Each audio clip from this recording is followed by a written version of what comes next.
আজ আমি আপনাদের তৈরি করে দেখব অসম্ভব মজার আর ভীষণ লোভনীয় দুইটা পুডিং রেসিপি। খুবই ইজিভাবে দেখানোর চেষ্টা করেছি। আশা করি আপনাদের কাছে এই রেসিপি দুটো ভীষণ ভালো লাগবে। আর আসছে ঈদেও চাইলে কিন্তু আপনারা এটা ডেজার্ট হিসেবে রাখতে পারেন। অসম্ভব মজার হয় আর ভীষণ লোভনীয় হয় এই পুডিংগুলো, খুবই লোভনীয় হয়। আসসালামু আলাইকুম viewers, welcome to my channel Roksana cooking show. চলে আসলাম নতুন আরও দুইটি পুডিংয়ের রেসিপি নিয়ে। আশা করি আপনাদের কাছে আমার এই পুডিংয়ের রেসিপিগুলো ভীষণ ভালো লাগবে। তো চলুন তাহলে দেখে নেওয়া যাক কীভাবে মজাদার পুডিংগুলো আমি তৈরি করে নিচ্ছি। প্রথমে কিন্তু একটা বাটির মধ্যে আমি 3টা ডিম নিয়ে নিচ্ছি। দিয়ে দিচ্ছি 1/3 কাপ চিনি। তো চিনিটা আপনারা কম বেশি করে কিন্তু নিয়ে নিতে পারেন। দিয়ে দিচ্ছি। এখন একটা হ্যান্ড উইচ দিয়ে মিশ্রণটাকে আমি ভালো মতন মিশিয়ে নিচ্ছি। একটু সময় নিয়ে এই কাজটা করে নেবেন যাতে চিনিটা সম্পূর্ণরূপে গলে যায়, কোনো রকম দানা বা লাম্পস যাতে না থাকে। তো এখন দিয়ে দিচ্ছি আমি সামান্য পরিমাণ লবণ। দেওয়ার পর কিন্তু আমি আবারও ভালো মতন এটাকে মিশিয়ে নিচ্ছি। তো আমার চিনিটা কিন্তু গলে গেছে। এখন দিয়ে দিব আমি 1 কাপ লিকুইড দুধ। তো আমি প্রথমে 1 কাপ দিচ্ছি, পরে যদি আবারও আর একটু লাগে তাহলে আমি কিন্তু দিয়ে নিব। 3টা ডিমের জন্য যতটা পরিমাণ প্রয়োজন সেই অনুযায়ী কিন্তু দিয়ে নিতে হবে। তো আমি হ্যান্ডউইচ দিয়ে আবারও কিন্তু ভালো মতন একটু ফেটিয়ে নিচ্ছি।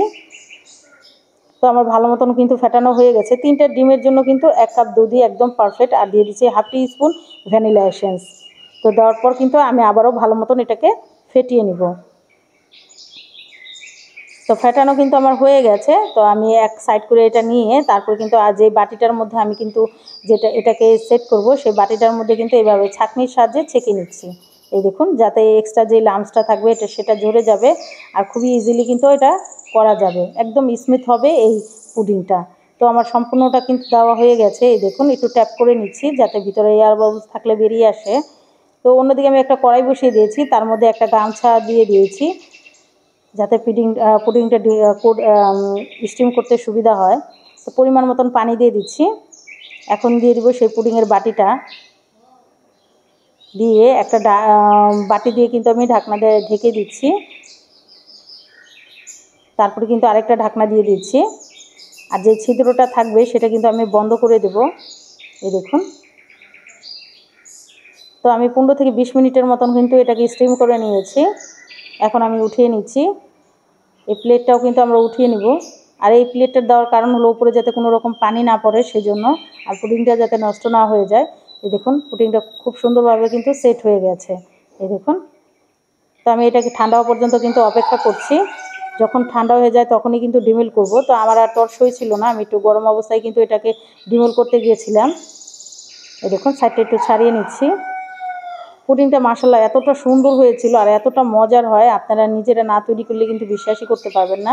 তো আমি একটা প্লেটের মধ্যে কিন্তু ডিমোল করে নিচ্ছি।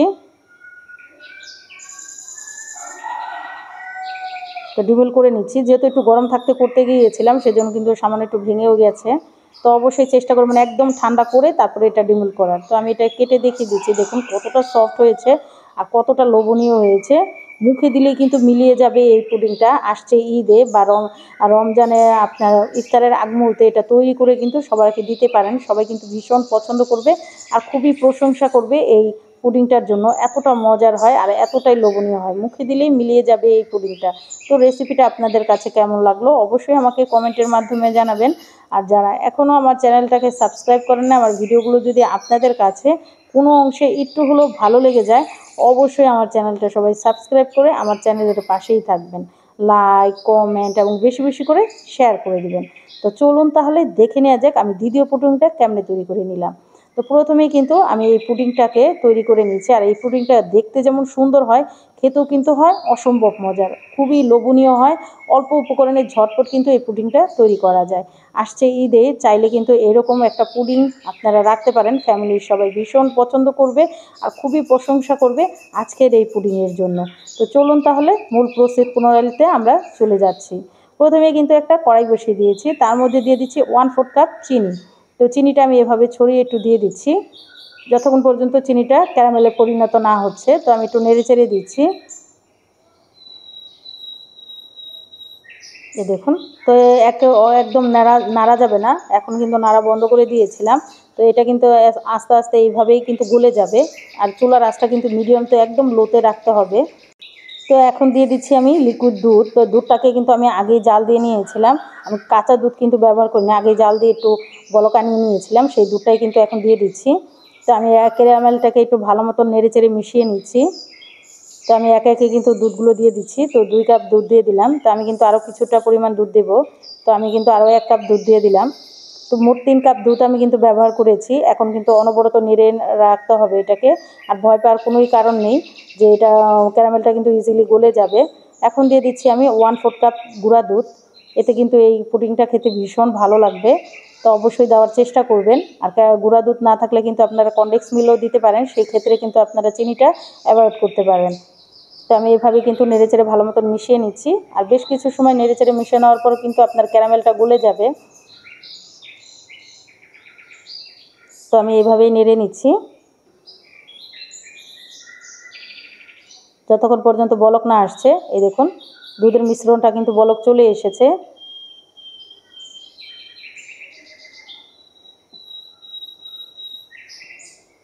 এভাবে অনবরত নেড়ে নেবেন যাতে তলানিতে লেগে না থাকে।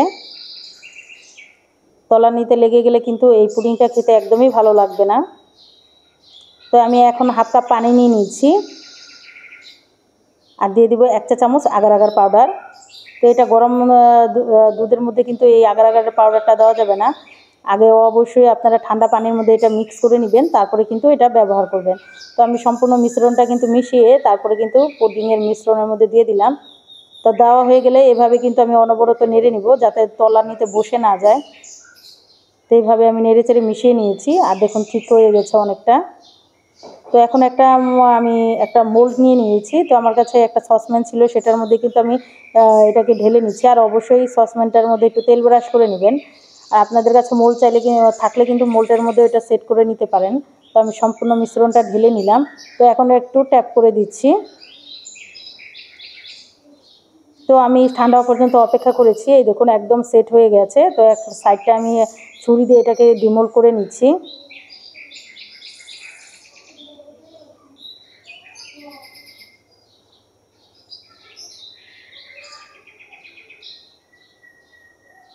তো একটা প্লেট উপরে দিয়ে এটাকে কিন্তু আমি ডিমোল্ড করে নেব।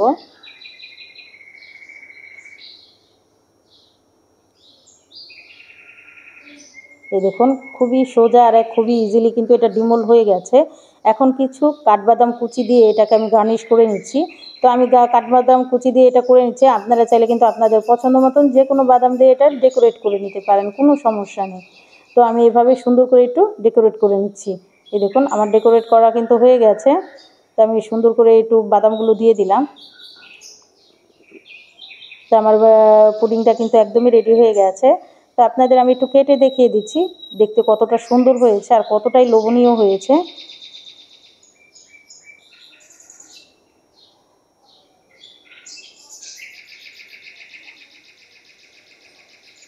আর ভেতরটাও কতটা স্মুথ হয়েছে। এতটা মজার হয়, মুখে দিলে মিলিয়ে যাবে এই পুডিংটা। আর দেখে তো সবাই ভীষণ পছন্দ করবে। এই দেখুন ভিতরটা কতটা জুসি হয়েছে আর কতটা সফট হয়েছে। এটা যদি একবার মুখে দেন একদমই মিলিয়ে যাবে। এই দেখুন দেখতে কতটা সুন্দর হয়েছে।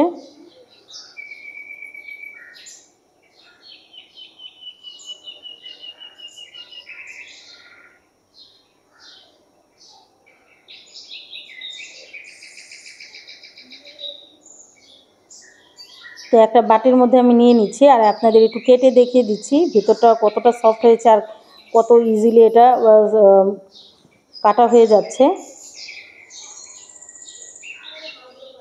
এই দেখুন একদমই সফট, মুখে দিলে মিলিয়ে যাবে এই পুডিংটা।